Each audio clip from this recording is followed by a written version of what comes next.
Talks continue in Washington today between Mexico and the U.S. as congressional Republicans reportedly consider taking legislative action to overrule President Trump on those tariffs set to go into effect on June 10th. President Trump spoke about the tensions with Mexico this morning. We are going to see if we can do something, but I think it's more likely that the tariffs go on.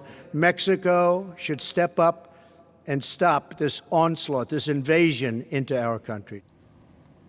And of course, he made those comments on his state visit to the UK, which we'll talk about a bit later. But on the subject of Mexico, I mean, it's interesting. We're getting these various reports that Mexico is now clamping down on migration a little bit. At the same time, they're considering retaliatory tariffs. And then we've got the GOP thrown into the mix. So do you think they're going to actually go into effect?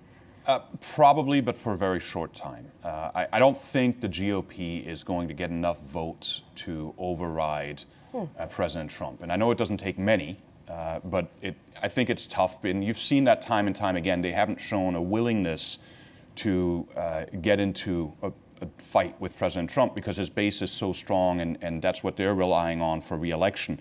I think what's most likely to happen is that on June 10th, the additional tariffs go into effect, but they get reversed very, very quickly, or perhaps there's a delay. But I think that he wants to keep the pressure on, and while I'm personally not a big fan of President Trump's policies, he does have a valid point that Mexico can and should do more in terms of the way it is allowing migrants to come through its country from Central and South America. Well, we heard it an hour and a half ago from the Mexican foreign minister. He said there's an 80% chance that they will reach an agreement to avoid the tariffs. So which is it, do you think? We get them temporarily or avoid them altogether? I think we get them temporarily because I think once President Trump has gotten the momentum going and that threat of tariffs on Mexico for the border, I feel like at this point he has to deliver on that. But I think we're at a turning point when it comes to the GOP. Democrats have been waiting for this moment. They're like, at what point will you turn against the president? What is it? Is it trade? Is it the economy? Is it a recession?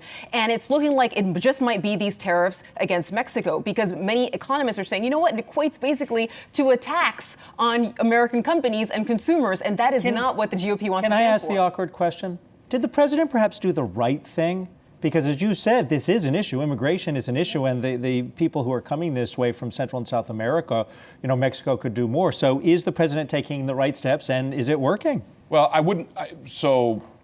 I guess my answer is I don't believe so because there's better ways to go about it. And to use a sledgehammer like this, well, I think that some of the things that were done previously, even by this current administration, in terms of investing in Central America and working with the governments to stem the flow, that's important.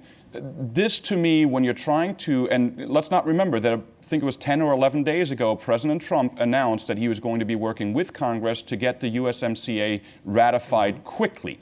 This isn't the way to get it ratified quickly. So it's a 180, and it's the mixed messaging that I think is what's really problematic here. Adam, to answer your question, I don't think it's the right tool, but Mexico is definitely listening and cracking down on immigration as a result of this. If I can chime in on this, I think tariffs as a political tool are a dangerous precedent.